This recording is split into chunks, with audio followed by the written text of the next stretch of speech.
Yeah, baby. Yeah, baby. Yeah. What's up, guys? Welcome to 2021. Today, I'm going to be sharing with you what's in my camera bag. It is not very anticipated. If you want to check out the exact camera bag that I'm using, that I'm packing all of my gear into, make sure you click up here in the card, because I made a half an hour video on camera bags. So if you've got 30 minutes spare, you know, you're just sitting at the bus stop, riding the bus, sitting on the plane, riding on the plane. I did mention in that video that it would be an objective opinion. Someone pulled me up saying that you can't have an objective opinion. Objective is referring to fact and opinion is opinion. So nice, it's an opinion. It's like today's video. So let's get stuck into it.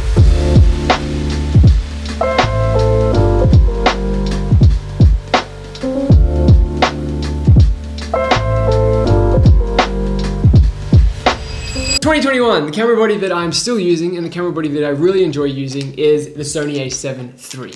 Now, I bought this camera last year to upgrade the camera I'm currently filming on, which is the Sony A6500. I bought that camera 4 years before. I really enjoyed the APS-C model, but stepping up to the full frame, which is the Sony A7 III, has been, I'm not gonna say game changing. I feel like it's a marketing buzzword. Game changing. Like, my content's got so much. My content, I feel like since stepping up to a full frame camera, I've put more energy and emphasis into wanting to prioritize photography. 2020 was the first year that I really did prioritize going on shoots just to take photos, not to make videos. Pretty much our whole Dolomites Switzerland trip, which was, you know, 2 weeks in the middle of summer last year, I captured everything on this camera. Anna and I captured everything on the Sony A7 III. Some of the reasons why I really enjoy working and shooting on this camera and why it's my preferred camera body are for its simplicity. It's dialed down. There's not a whole range of options like maybe the Sony A7R series. You know, there is just everything that you need. It's become part of my arm. It's become part of the way that I'm shooting. I understand and I know the camera body's layout. So when I'm taking photos, if I want to nail a photo, if I 100% know that I need to get a good photo, I use this camera because I just know how to use it. I know how the electronic viewfinder works. I know the battery lasts for a whole day.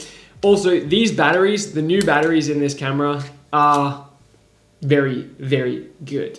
The batteries in this camera are muy bonito, très bien, freaking awesome. When I took this camera to Nepal to shoot a travel film, which again, I was mostly shooting video on that shoot, I had one battery, I had a spare battery, but one battery lasted me on the 3 days of trekking. And I was shooting, I think I took maybe 1,500 to 2,000 photos over those 3 days. This thing was just a beast, and I was using photo and video, and maybe I don't even think I charged it. I literally just used the one battery for 3 days. So that gives you an idea of why I like this camera. Towards the end of the year, I picked up this. Thank you to Panasonic. They sent me this. I bought this camera. Panasonic sent me this camera. It is a full frame Panasonic Lumix S5. So I have been testing this camera out. I haven't had as much experience with it as the Sony A7 III, so I'm not yet 100% confident in using this camera. I haven't really shot enough video on it. I've shot quite a few photos. You know, I'm not 100% sold on using the kit lens, a 20 to 60mm lens, which comes with the camera. That's the only lens that I've got for this camera at the moment. But I feel like this is still a great camera. Areas that I like on the Lumix, just solely in comparison to the Sony A7 III, are the fact that the Lumix has this flip screen which rotates. So if I'm doing any sit down, point to camera videos like this, I can actually frame up myself. Alternatively, if you watch my Instagram story, I posted this. I made this little rig to shoot all the top down overlay content that you're seeing, and this little screen has come in hand. So I've got to mention that I am also testing out and experimenting the Lumix S5. To answer the question, do I travel with every single piece of gear? No. Now, when I'm going on shoots, I will pick one or the other. Like if I'm doing a photography shoot, I will more than likely take the A7 III. I don't really ever take a backup body. I just take the camera, the lenses. that's it. Let's talk about lenses, or as a word that I learned this year in French, objectives. In French, you would call these your objective, you would call it a lens. I got a DM from a French guy and he was like, what is your objective you are using? And in English, you would think like, what's my objective? Well, it's to take the best freaking photo ever. But he was merely asking what lens I'm using. So shout out to my French fans, shout out to my French lovers, friends, viewers, anyone in France that's currently watching this. Je t'aime. So my all-time favorite objective or lens is the 24-70 G Master 2.8. It's dynamic, capable of handling a range of subjects from portraits to landscapes. If I only had one lens, it would be this. Next up is the 24 Prime 1.4 G Master. It's Anna's and it has made its way into our kit. Perfect for portraits and also for low light. Moving on to the 7200 2.8 G Master. Now I'm so stoked that I bought this. All the images you see on the left are also taken with the lenses. And as someone who is conscious of weight whilst traveling, I also bought this 2-timeser specifically for the 70-200. It basically helps capture more detailed compression and moon photos, giving me more options for the same lens. Audio, microphones. Now, I literally just travel with these, the Rode Wireless Go. That's the microphone that's right here that I'm using, that I record all my sit-down videos with for YouTube. It's also the microphone that I use when I'm doing anything with GoPro. So if I'm outdoors filming, even on the Sony, this on here, it's a transmitter and receiver concept. You know, that's your transmitter, oh no, that's your receiver, plugs in here, and voila, you've got yourselves very crisp audio. The range is pretty good. I think you can get like 30, maybe 40 meters away if you've got direct line of sight of the camera, and it's gonna pick up. So if you wanna do any pranks. Also in my camera bag, I have these 2 GoPro sacks or cubes. Now if you want to see exactly all of the rundown of the GoPro gear that I use on most GoPro related shoots, if I'm doing GoPro specific content, like action content, those kind of things, then check up here. Being completely honest with you, like some shoots I do just take GoPros. I just choose to just shoot on GoPro because it's just easy for me. I just find it like I take the GoPro, I don't have to worry about focal length, about depth of field. I don't have to worry too much about the tech, which is why I like them. They're also quite rugged and they suit my style of filmmaking. I don't really have to sell it, just check out my films. And if you like that kind of content, you'll see why I use GoPro a lot. But my point is, I'm not gonna run through all the GoPro accessories because I've already done that in another video. So you can check that out. But I basically have these 2 sacks. In terms of the units that I take, I will take multiple GoPros for a number of reasons. One, in case I'm doing something reckless, something stupid with them. I don't really do reckless things with full frame cameras, but if I'm doing something stupid, something reckless, there's a high possibility that I might break one or drop it or lose it. So I have 2 Hero 9s. Shout out to GamePrank because they gave these 2 cameras to me as part of the GoPro Creator Summit. Stoked on that as well because I freaking love GoPros. The reason why I like using the GoPro Max is for social media content. I think I said that in my last What's in My Camera Bag video, but just making fun, simple, interesting social media content. If you want to check out some really interesting Max content, check out Jackson Groves. He's been doing awesome stuff in Madeira, in Portugal, like climbing mountains and just showing you rad perspectives from mountaintops, from places that you and I, let's face it, probably will never get to. So I like it specifically for that purpose, for its 360 capability. When if you were to ask like, what would you prefer? Would you have the 9? I just see them as different tools, and I see them as a filmmaker, I see them working harmoniously together. But if I'm just taking one, then I'm just mostly shooting on the 9. The one thing that I do like to take is this camera cover. It's, when you're hiking, most good camera bags will have this, like stored under here. This is a good camera bag. Yeah, I'm not dissing it at all. It's a good camera bag. The only thing it doesn't have, and it does have a water, protective nylon outer shell. That's gonna repel water. But if you're actually hiking and you're going through the elements, you're gonna wanna cover the bag with something a little bit more sturdy and a little bit more you just don't want water on your gear, put it that way.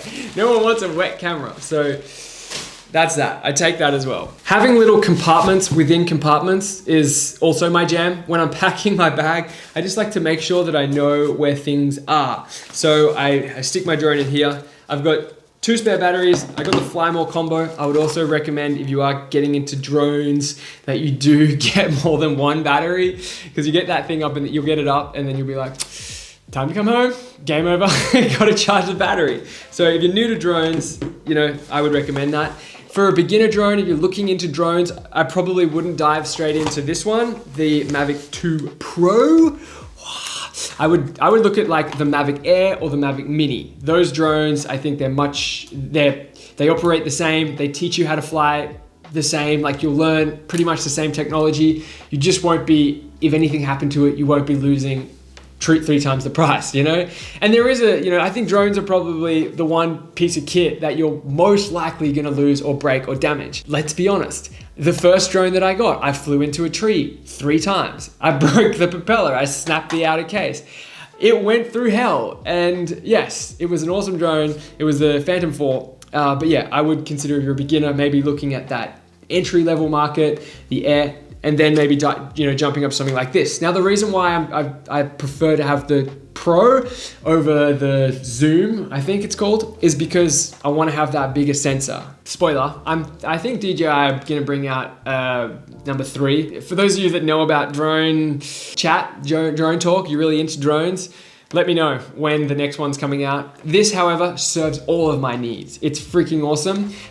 What I will suggest if you are specifically shooting travel. As travelers, we have to shoot at times that sometimes suck because we're like if you're on a tour or something. So I would recommend getting these, which are just ND filters. If you want to ask me if I use ND filters on GoPro, no, I don't. I don't have any ND filters. To be honest, just turn the EV comp down. I would stop down like -1 or -1.5 or -2 if it's super glary. I don't use ND filters. Just another thing to worry about that I just don't worry about. I just want to go out and have fun. That's the point. I want to go out and shoot cool things and have fun. And if it looks cool and I'm having fun, then generally it translates in the recording. Getting that good drone cont. I always carry the batteries in my carry-on because they'll hit you up. The airlines are always like, do you have batteries in you? On the topic of batteries, my camera battery keeps dying. So wrapping this one up, the last thing I take is another Topo Designs bag. It's just got a few extra batteries in there. And it's just GoPro accessories, some spare blades for the drone, just in case, you know. Just little bits of miscellaneous camera gear that you'll just acquire over the years and you just be like, oh, this is actually handy, so I'll keep it in here. And I also have this battery charger. It's solar powered. Was that the camera turning off? And the last thing that I'll share, which is new, it's probably the only new piece of gear that I'm sharing with you in this video in comparison to the last one, that's this. Couldn't tell you much about the brand or the specs. Can tell you though that I have enjoyed this backlight. You hold this on here and there we go. You're going camping, got yourself a light, plus it's solar powered. X-Move. it's X-Move. 15,000 milliamp capacity. So if that means anything to you, I've enjoyed it. I got it for our previous trip to Mexico just to make sure that I could have my phone charged, the cameras that I was shooting on the showcase charged. Topo Design bags, I would recommend these. These are cool. So this one's like the triangular one. This one's, I don't know, but they have one smaller size as well. So I think this is the medium and this is like the large, maybe. In terms of hard drives, I've pretty much only been using the Lacy this year. I have used solid state drives. My computer has a solid state drive. These are the Type C. You know how when you look on the site and you're like, but which one do I get? They're all orange and silver. And sometimes they, it all comes down to the port, like this one is a Thunderbolt, but it also is USB-C Type C. And I think, as you move up, like if you're USB Type 2, it's not gonna be as fast as Type C. I've been really happy with using USB-C Lacy's, and I generally get like this is a 4 terabyte one. This I think is also a 4 terabyte one. I wouldn't get this size, I generally would just get this size, but this is the only one they had left and I needed one before I came overseas. So voila, this is a very common question, but I upgraded my laptop last year, which was the most expensive thing ever, to this MacBook 16-inch 2020 model. I think I upgraded the RAM to have 32 gigabytes of RAM and it's It's a terabyte, so solid state. That's what I'm editing all my videos on. I'm not using proxies. For those of you that asked that question, how I edit, it handles it fine. I pretty much always create a 4K workspace in Adobe Premiere Pro. If you want to trial out Adobe Premiere Pro, you need editing. I got a free trial in the description below so you can test that out. But yeah, you need like all this gear and all this content files down, and I edit on this. So this is pretty much the workhorse for me. PC is a much more affordable option, and there's loads of other competitors. I've been somewhat assimilated into the Mac ecosystem at an early age, and now I'm trapped. I'm pretty much trapped. Well done, Apple. You have trapped me into your ecosystem. It works for me, so I'm still using Mac as opposed to PC. Anyway, if you guys have any questions about the gear or anything, do hit me up in the comment section below, and I'll do my best to answer it. If you've enjoyed today's video, punch the thumbs up button, and yeah, just give it a little click, so we can get this video in and amongst the trail of videos that you're probably seeing on the sidebar right now for what's in my camera bag. New videos coming out this week. We're going hiking in the mountains. Can't wait to share that experience with you. So yeah, stick around, and I'll see you guys in the next upload. JL. Peace.